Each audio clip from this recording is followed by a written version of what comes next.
Hello বন্ধুরা, তোমরা কেমন আছো? আশা করি খুব ভালো আছো। তো আমি চলে এসেছি আজকে আমার মামা শ্বশুরের বাড়ি। তো আমার মামা শ্বশুরের বাড়ি এখানে সামনেই নদী আছে, কিন্তু অত দূরে যাব না। চলো আমি তোমাদেরকে দেখাচ্ছি। দেখো এখানে নোটের শাক আছে, তো দেখো অনেক। তো চলো আমরা এখন শাক তুলবো। এই দিদি, এই যে আমার দিদি শাক তুলছে। শাক তুল, শাক তুল মামি। মামি শাক উঠাচ্ছে।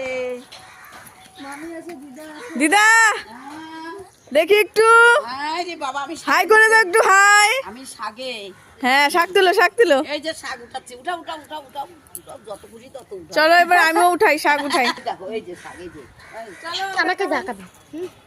সবাই শাক তুলো, শাক তুলো। ও শাক তুলতে হ্যাঁ বাবা, হ্যাঁ শাক তুলতে সেই মজা। সেই মজা শাক তুলতে। দেখো না এই যে শাক, এই যে শাক, এই যে শীষ উঠাই ভালো লাগছে, খুব ভালোবাসছি জানো।